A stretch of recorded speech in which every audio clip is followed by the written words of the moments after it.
the Good Neighbor Network, FM 101.9 and AM 1450 Murfreesboro, FM 100.5 Smyrna, audio and video streaming at WGNSradio.com. This is the WGNS Action Line, talking with Rutherford County newsmakers about what matters most to you. Now, your host, Bart Walker. Well, good morning to you. Welcome in. We're focusing on Rutherford County this morning, so if you have a question dealing with Rutherford County, we have our county mayor with us, Joe Carr. Joe, good morning to you. Morning, Bart. Is it warm enough for you? It's humid enough for me, for sure.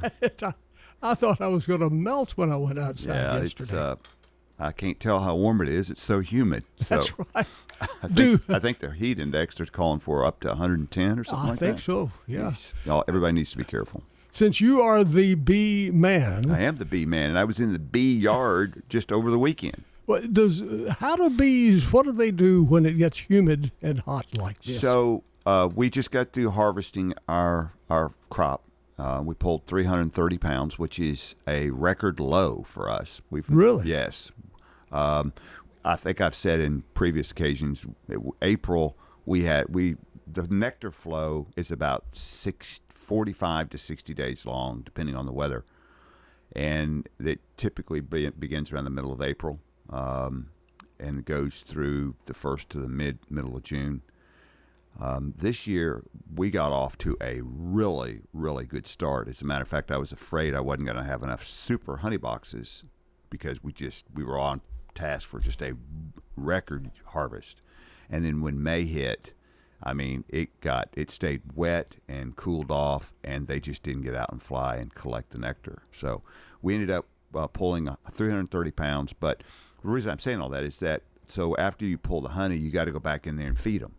And so I was in the hives in the heat. So you feed the bees? After you pull the honey, you have to go back in and feed them. That's correct. Because this period of time from July through middle part of September, what's called the dearth period, there is literally very little for them to pull in the way of nectar or pollen. There just isn't a lot out there in Middle Tennessee.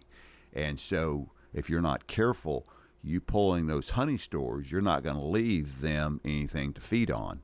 And so if you're not careful, so we have to go in and feed them heavy sugar water syrup. It's called 1-to-1, and so you have to do that so they can get to the fall flow, which is a smaller flow than spring flow, but at least you get them to the fall flow, then they can store up for the winter.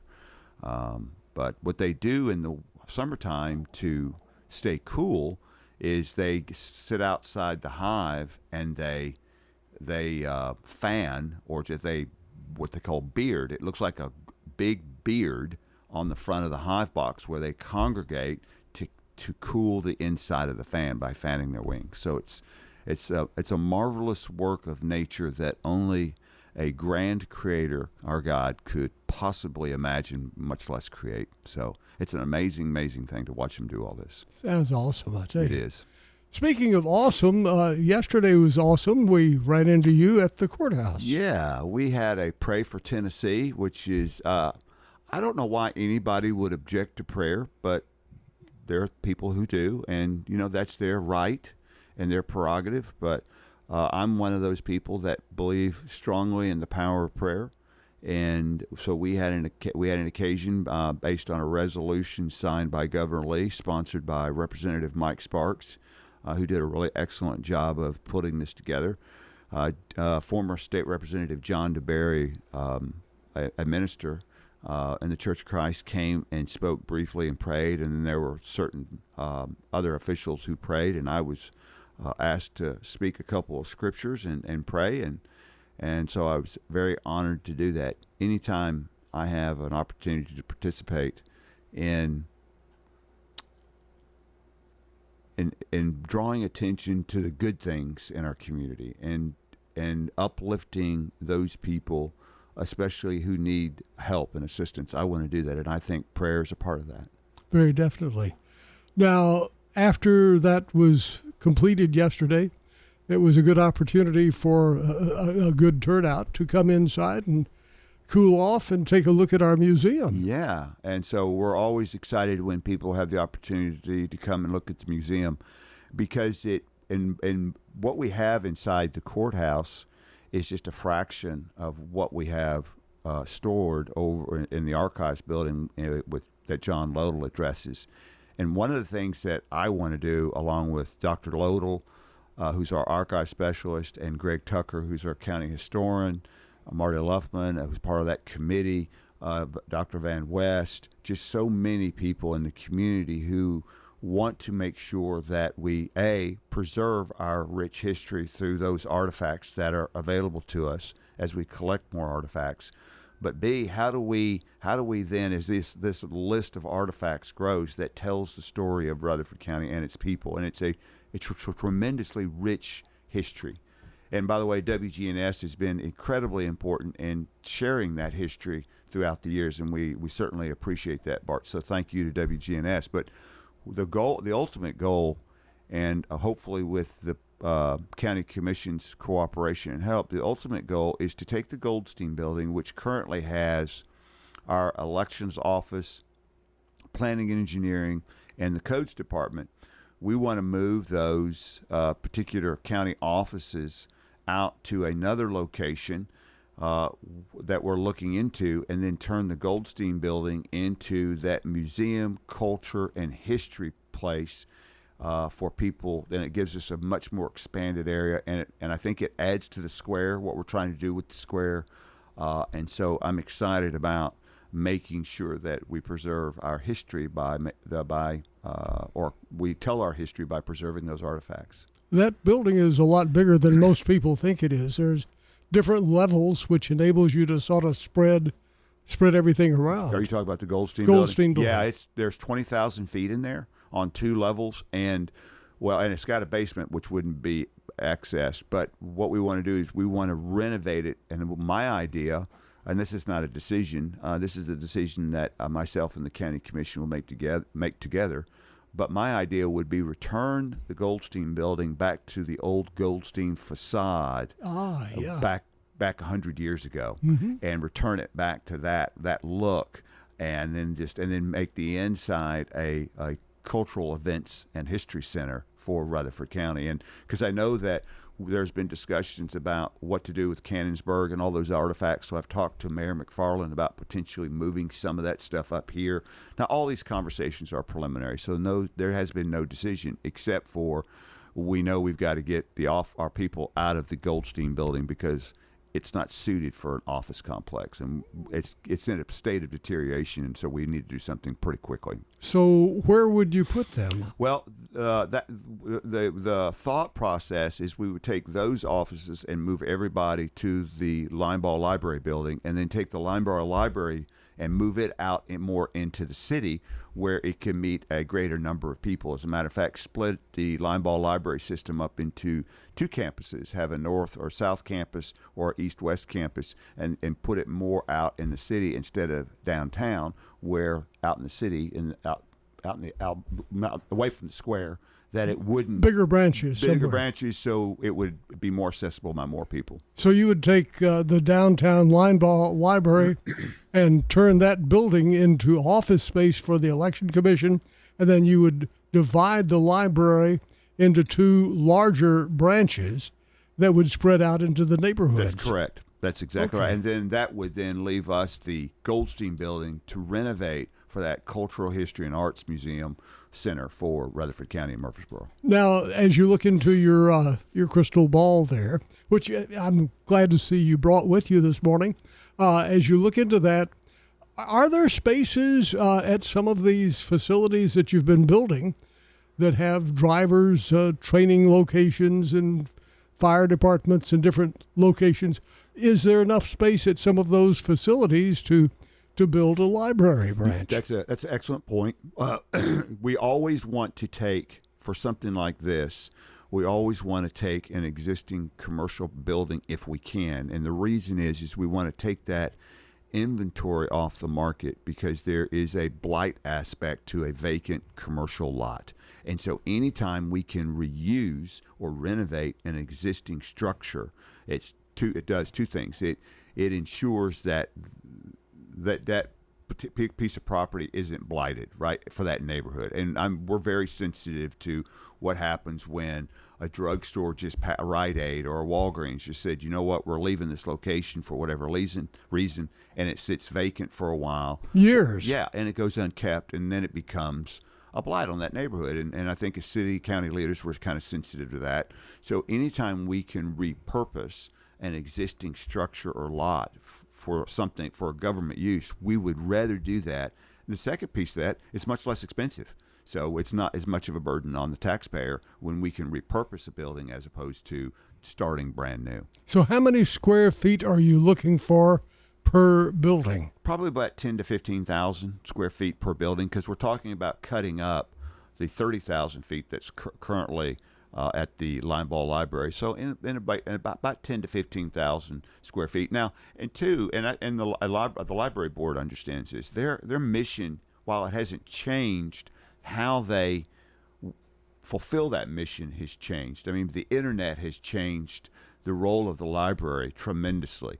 And so people are listening to books and not reading books. And so we want to adapt to what the consumer is asking for in the way of a public library. So this is going to give us an opportunity to step back and look at, okay, what does the consumer want in the form of a public library? Let's not stick with a model or a paradigm that's 50 years old that's no longer applicable. How can we use our public library to better attract people to traffic there, and what can we do to do that? Now, as you look at this, obviously the first thing you need to do is find these locations for the Linebaugh Library, because you can't move the election commission into the old building until you move the old one out. It would be tough, yes. So what parts of town are you looking for? So we're looking for primarily north-south, but I think the city, the board, and the county are approachable to anything. We want it to be away from the square, because we have a parking issue at the square, and we want it to be where we have population centers, so greatest number of people can have the greatest access. So as we look at major population areas, well, like example, the Blackman community. That's what I was wondering. Would be an excellent location. Yeah. Another location would be out South Church. That would be an excellent location. These are high growth areas. Another location potentially would be up around the Siegel School area. That location. So those kinds of locations. We don't need one on the east side of town because we have the that library learning center out there by Hobgood already. So we really don't need one on the east side of town so much as we need something on the northwest and south side. So those are the prime locations. Okay, so the Blackman area, which is the fastest growing area of town right now. South Church Street area. Across the interstate. Okay. Yeah. Okay, and then Siegel School area. Mm-hmm. So if you have some property that would fit the need, give us a call. Sounds especially good. If there's an existing building on it that's 10 to 15,000 square feet. Absolutely, give us a call. Now, as you look at doing this, when do you think would we be seeing some things happening? Well, things begin to happen when we find an alternative location for Linebaugh Library, but it's got to be a right fit. We want buy-in from the board, and we've got a buy-in from the board. They understand and appreciate the vision that we're trying to put together that makes them more accessible to a greater number of people in the community. But we're not just going to do it. We want it to be a good fit. So once that happens, once we find a new location for the Linebaugh Library system, the public system, then we can start to move that. And once they're vacated, then we can go in and renovate Linebaugh Library for the office needs. And then after we do that, we move those people in from Goldstein. And then after that, we can renovate Goldstein. So it's a significant three-step process that you don't get to do step 2 until you're completed with step 1 and all the way down the line.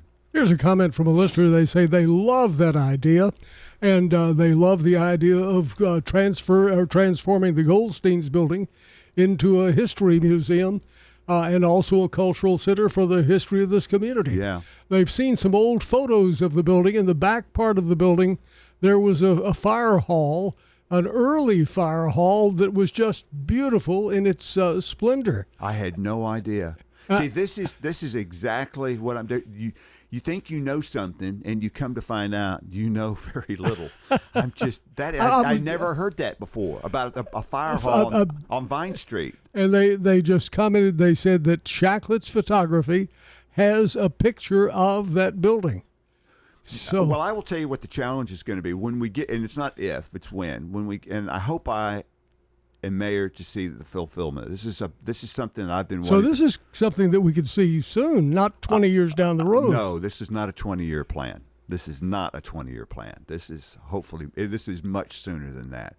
And this is the problem that we have, is that we have so much history that is undiscovered, that once we like this text or this email you read, once we start to pull back, it's going to be very easy, I can see us, to be paralyzed by all the options, all the good options about what to do. So we don't want to, we got to be careful. I mean, I want all the options, but we got to make a good decision, and let's not let the perfect stand in the way of the good. You know, if you look at the interior of that Goldstein's building toward the back part of it, I'm wondering if there might be anything left of the old fire hall still. I would love to discover more about this, and just things like that. That just opens up all kinds of possibilities. But because I want it to reflect our past. I want the Goldstein building to tell a story and everything in it.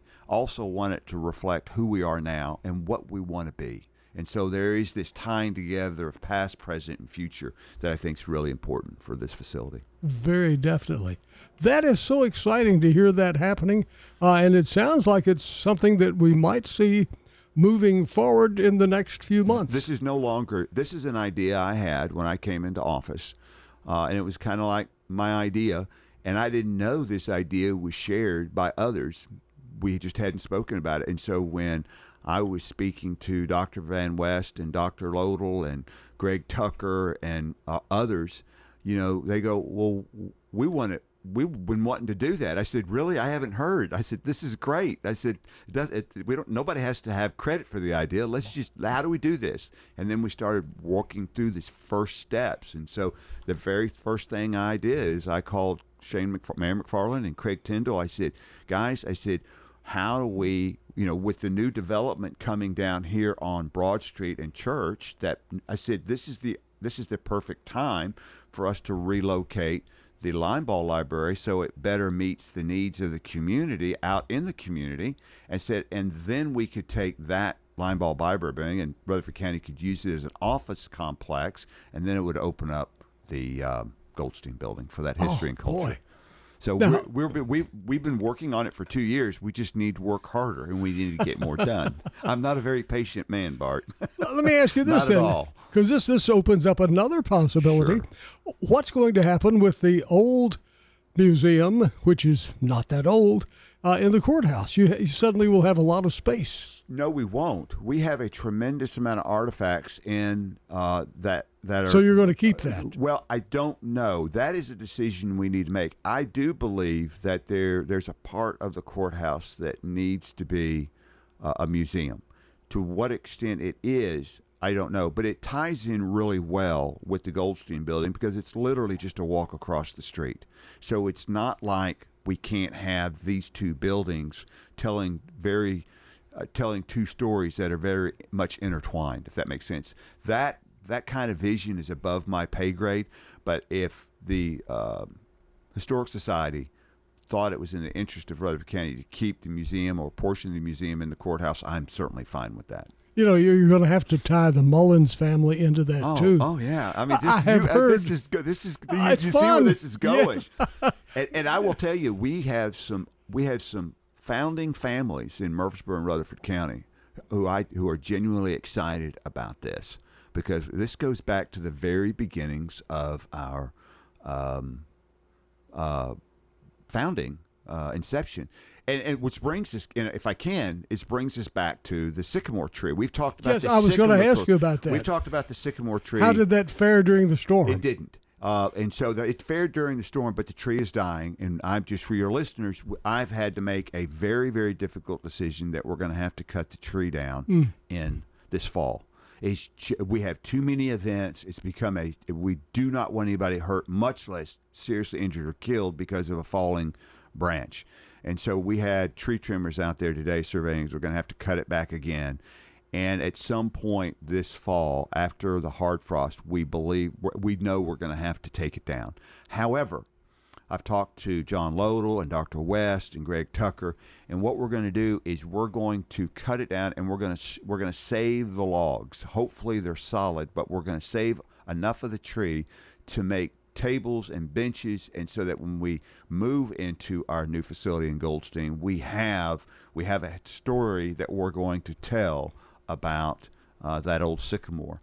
In the meantime, we are grafting new trees from that tree, and we're storing them in a greenhouse as seedlings. And so we're going to grow a new sycamore tree. As a matter of fact, we're going to grow 4 sycamore trees that were originally transplanted from the west bank of the Stones River to the courthouse. And we're going to grow those in a greenhouse, and then in about 15 years, we're going to transplant them. Hopefully, I won't be the mayor.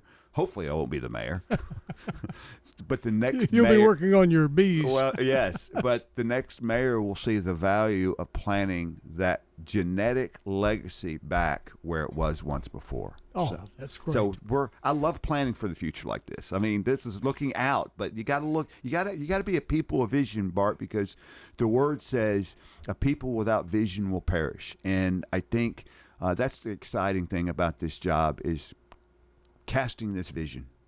So while we're taking the tree down, there's going to be new growth as a result of that tree.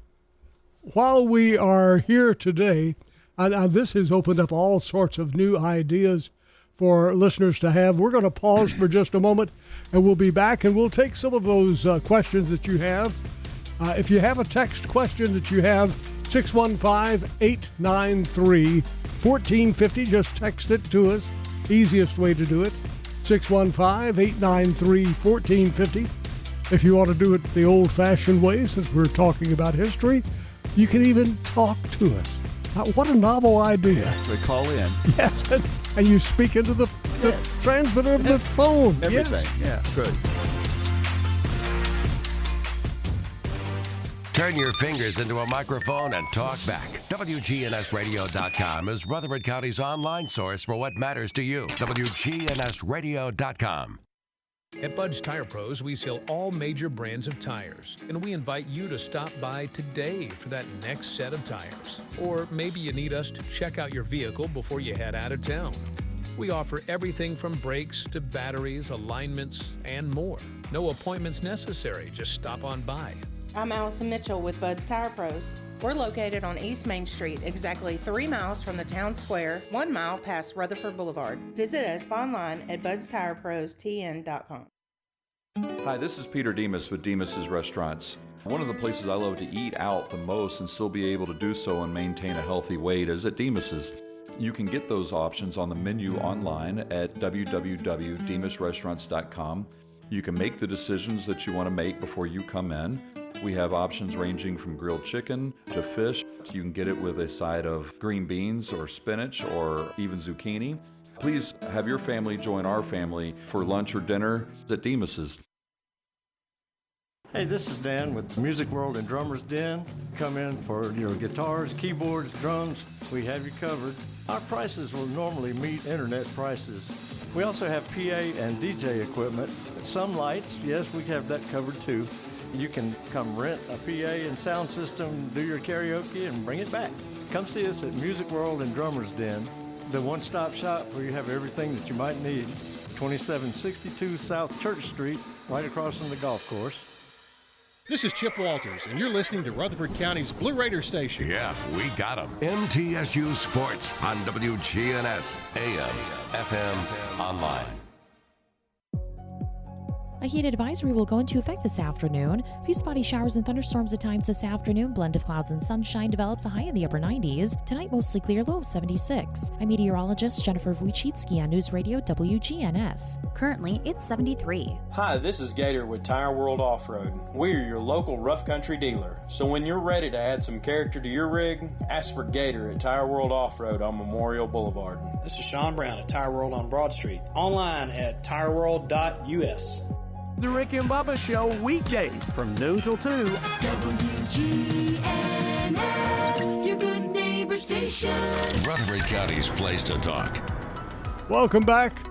Our phone number is 615-893-1450. Marshall Boffman is the winner this morning of that delicious banana pudding from Slick Pig Barbecue.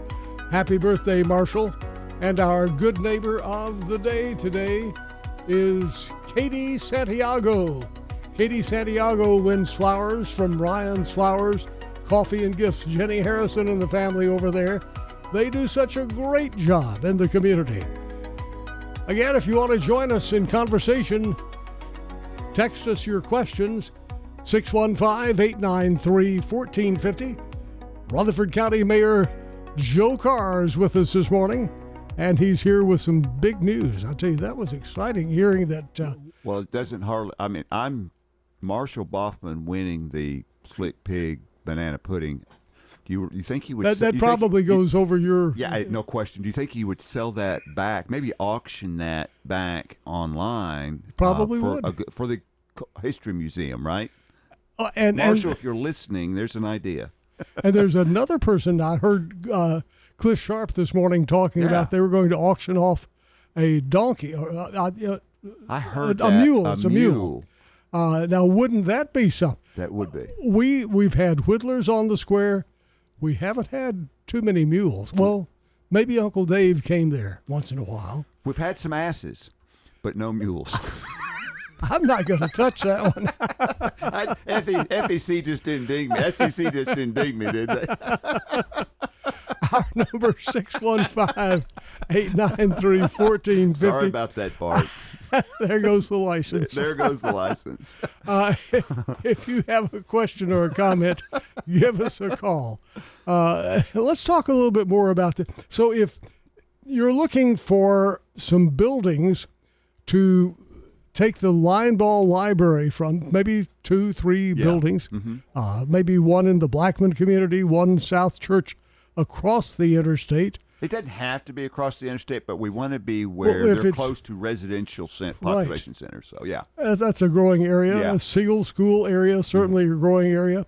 But you mentioned drugstores, because I don't know why we have so many empty drugstore buildings. They have consolidated, and like every other business, a lot of drugs are now being bought online. And so they don't have a need for walk-in stores as much as they used to. That's just not the preferred way people are transacting business. I mean, you've got Amazon shipping stuff out all the time, and you've got the pharmaceutical industry in the business of selling direct, and so the need for a Walgreens or a Rite Aid isn't as great as it used to be, and so they're trying to reorganize their business, and that reorganization doesn't include as many storefronts. And so now we have these vacant facilities. And so instead of leaving them, and these buildings are about 12,000 square feet, and they're perfect because it's just a shell. And so we could go in there and then we could build it out internally because they're very well made. They're block buildings typically. And so they're very well made, and generally, they're in locations where they're close to residential communities. So I use that as an example, not exclusively that, but we would rather repurpose a building than buy the land and then build a new building. Are you hoping to buy it yourself, or if somebody has it in a shopping area, they want to lease it to you? We would prefer to own. The county doesn't like to lease. We like to own. That puts us kind of in charge of our direction, but we wouldn't preclude a lease. We would just prefer to own. Okay. And if you have a comment on that, 615-893-1450. And the exciting thing, too, is the old Goldstein's building, which is where the election commission is, that would become a museum. Well, then there was talk before I became mayor of tearing the building down. And that is not in the equation. It's just we've had, since I've been mayor, we've had several developers approach the county, myself, about buying that particular building, that property. They want to put a hotel there or something like that. That's just not, that doesn't fit for what I believe the community wants for the public square. Out of curiosity, and you probably have a feel for this, there are parcels of property downtown, and I think the county owns some of that property, that is empty land. Why isn't that being purchased? I know that you auctioned off the old bank building and some things. Well, I did not. The previous administration did. The county, and I just, this is where the previous mayor and I disagree. I would not have sold the old MBT building. The county, because of the growth of our county, again, fastest growing county in the state, 42nd fastest growing in the country. When the county grows in population, the services demanded by that population growth increase. And so we have an obligation, literally a legal obligation, to serve those new residents. That requires, sometimes additional staffing to do that.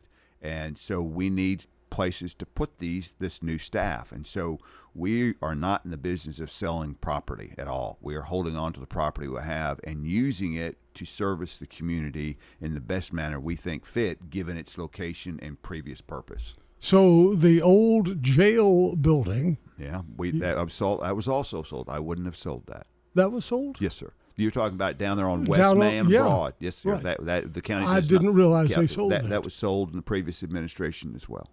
Okay, so you don't have any property downtown. If we have the public square, we have the courthouse. Well, you better do something with that quick. And we have the Goldstein building, right? Yeah. So we have those properties, but I would love to have those two parcels back. I would absolutely love it, but we don't, because I would have take the MBT building and make something out of it as well. It's interesting you brought up about the courthouse. I was talking with Greg Tucker yesterday because I was going to be speaking to a group of folks afterwards, and I said, Greg, I just want to touch base with you on this story I've heard so I get the facts correct. And I said, I heard that there were, in the late 40s, early 50s, women who wanted to sell our courthouse. And they had, it was going along pretty fast to sell it. Several petitions had been signed. And I said, is there any truth in that? Oh, my. And he said, there was truth in it. He said that was in the late 40s. And I had thought that it was because people were wanting to make the downtown square a shopping center. Mm-hmm. Shopping centers were just becoming popular. And since we didn't have a shopping center, they were making faux shopping centers out of the square. They'd put aluminum facades on the front of the buildings to make it look like a new building. And so I thought, well, that's why it was happening. And he said, no, what it was the federal government had said, we'll pay 28%. Or no, we'll pay 80%. It was. Yeah, that's what it was. We'll pay 80% of the cost of constructing a new courthouse. Let us know if you want to do it. Lebanon did it. They built a new courthouse, 80% paid for by the federal government. We were in that direction, but a lady came across, and Ms. Sarah, just had a senior moment. I can't remember her last name. Sarah, D-A-R. King? That's it. Sarah King. She came to the rescue, and she was trying to slow this train down. But about that same time, Pearl Harbor happened. And that put the brakes on instantly for the federal government wanting to spend 80%. So I have been to all 95 counties in the state of Tennessee. I've been to most, if not, I've been to most of the states. And I'm going to tell you something. When I was talking to somebody yesterday, when you drive down East Main Street, you think of America. I'm just telling you. And you see the courthouse, and you see all the maple trees, especially in the fall. I'm telling you, it would have been a crime to tear that courthouse down. And I understand all the noble intent of getting 80% federal money, but we have to be careful about chasing the money, Bart, because what we end up with is exactly what Wilson County has. I've been to Wilson County's courthouse. It is a rectangular beige brick building, and there are great people up there. It's a great community. I know Mayor Hutto, but the building itself is of no particular significance. It just isn't. However, when you come down East Main Street and you see those tall white columns and that red brick and the large trees, and you just see it and you go, oh my gosh, this is what it's supposed to be. And there's no chance that would change now. I think people understand that significance. I think people understand that it's important that the county financially invest in preserving that structure, and we will spare no expense. And I will say this: that building takes a beating every time we have a Friday Night Lights or a Saturday morning marketplace. It puts a tremendous amount of stress on the mechanical systems of the courthouse. Tremendous, because you have hundreds of thousands of people using those restrooms, going in and out of there, and they're not built for that at all. Those are old mechanical systems, very old, and they're fragile, and we have to be careful. We had just recently somebody went up on the second floor from an event, and they flushed something down the ladies' toilet they shouldn't have, and it flooded and it dripped into the down store. So we're constantly have to fighting those kind of issues. And I would suggest, indeed I would, to your listeners, when you come to the courthouse, remember this is a grand old lady who is serving us well. Let's be careful. Let's be careful how we treat her. Here's a text from a listener who says, why can't we renovate those restrooms and bring them up to today's efficiencies? Because of the foundation and the structure of the building itself. It's not, you can't do it. You can't just put in new pipes. No, you can't put in new pipes. Absolutely not. You would have to really raise the whole inside of the courthouse. And even if you could do it, the cost would be prohibitive. You know, the fact of the matter is that the court, because of the courthouse and the square, is such an identifiable part of this community. People want to come and be there, and Sarah Callender does a great job putting on events, and she cares deeply about the courthouse. And we constantly talk about, making sure, how can we make sure that when we have an event, we don't leave a footprint about that event being there. And so we're constantly having conversations. So she and Main Street are great partners in that regard. But my message is to the citizens: when you come to the courthouse and you use those facilities, just be a little gentler, be a little kinder.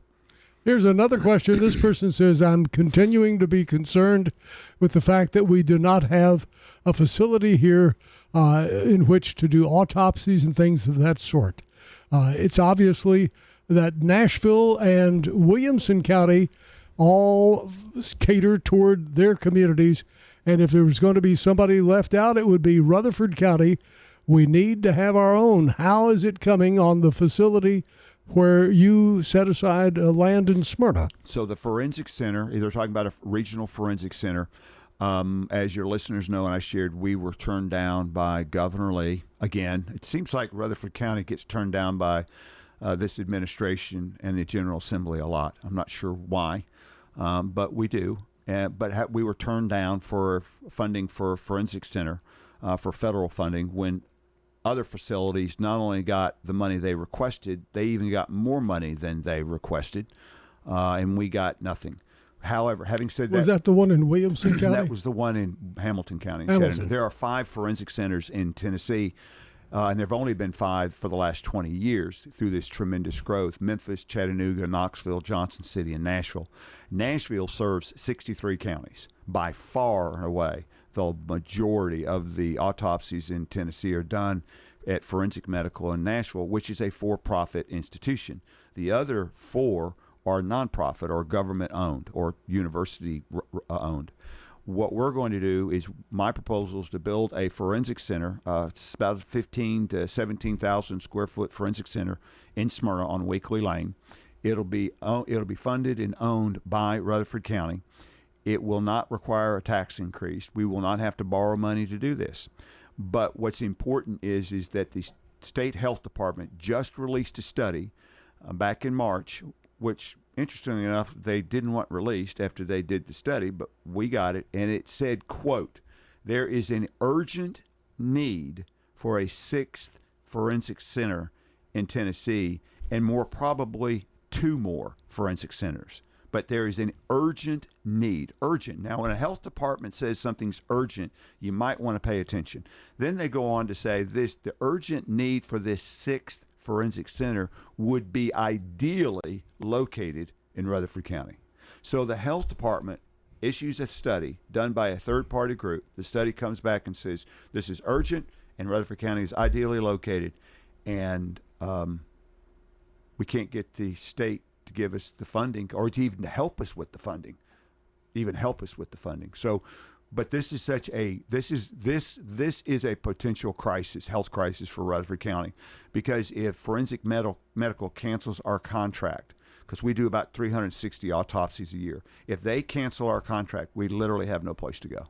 They can cancel your contract? Yes, sir, they can. Why would they do that? How can they do that? They can do it because they're privately owned and they're not regulated by the state. So let me example. You do the number of autopsies you're able to do is based on the number of forensic pathologists who actually perform the autopsy. By law, you lose your accreditation if you do more than 325 autopsies a year as a forensic pathologist.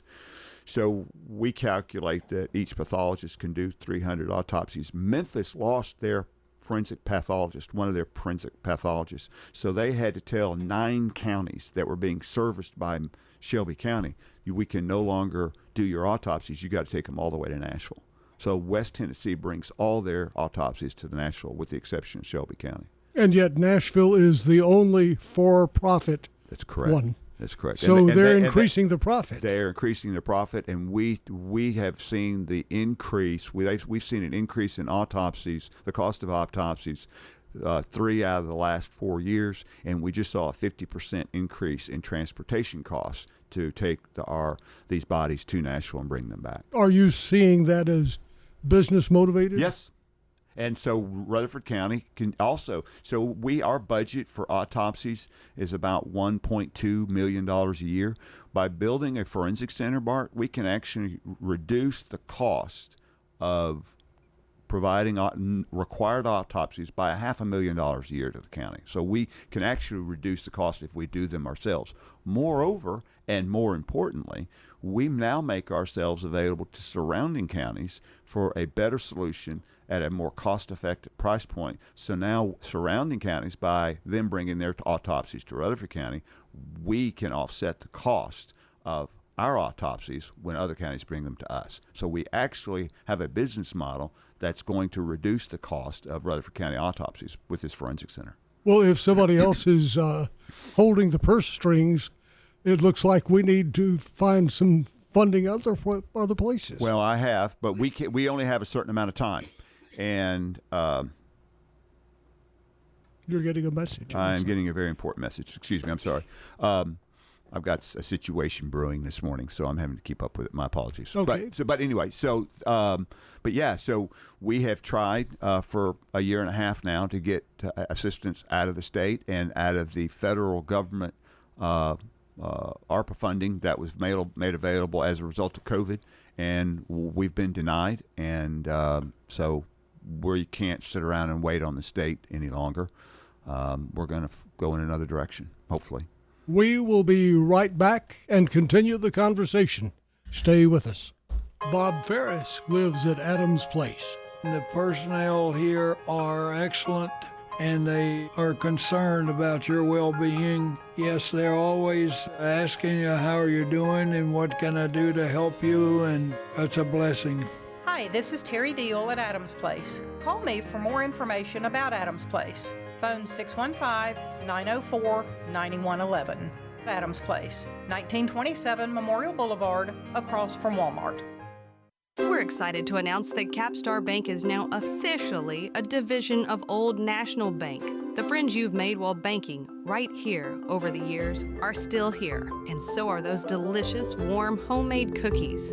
Everything you enjoyed about Capstar is still at Old National Bank. In Murfreesboro at 2230 Dr. Martin Luther King Jr. Boulevard. Come on over and enjoy warm cookies with friends while doing your banking at Old National Bank. Old National Bank, member FDIC, equal housing lender.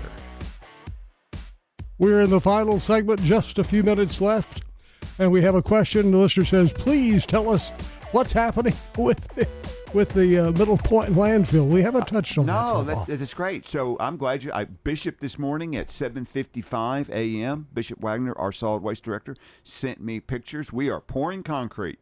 We're pouring the foundation for the actual transfer station. The steel has been ordered. We will be erecting steel probably in September, maybe October. Our anticipated opening date is going to be on or about April 1. Just depending on the weather, but no, it's we're under construction. We're getting ready to sign a contract with Waste Management for the loading, transportation, and disposal of that trash. So we are headed in the right direction to making sure Rutherford County is solid waste independent. And what about Middle Point landfill? What is it going to be? Well, it's filling up fast, and the quicker it fills up, the sooner it closes, and we all get to move. We all get to turn the page. And so, with this transfer facility, do we know where we're going to take our garbage to? Yes, sir, we do. It's going to the Waste Management Facility in Cedar Ridge in Marshall County. Okay. Is that going to be an extremely expensive trip? No, it's not. It's not going to be an expensive trip, but you got to understand that Rutherford County produces 460,000 tons of trash every year. Only about 60,000 tons of that comes through our convenience centers and the schools. So literally a fraction of like 1/8 of the total trash is not tipped, and so the rest of that is what they call tipped, or has a fee put on it to have it disposed of at the landfill. We expect a large number of independents who pick up trash in Rutherford County, who now take their trash to Middle Point, will be coming to the transfer station, and they'll be able to do that at a reduced cost. So it'll be in their business best interest, and it'll also bring it to our transfer station will offset the charge that we have to pay by taking it to Cedar Ridge in Marshall County. And we have just a few seconds left, but where is the transfer station? I know we've covered that. It's at the end of Landfill Road, behind the Middle Point landfill on our old landfill site. We have about 200 acres back there at the end of Landfill Road in Walter Hill. Okay, and that's going to do it for our show today. Our county mayor is our guest today, Joe Carr, just full of information and getting ready to go out and make some honey. I did it without notes today, Bart. Did it without Very notes. Good. Excellent Thank job. you. Y'all have a blessed day. You too. Stay with us. Much more to come right here on your good neighbor station, WGNS Murfreesboro. Definitely your home for, if it's local, we got it covered. And if you don't believe that, tune in tomorrow. Tomorrow is election day. We really have it covered tomorrow.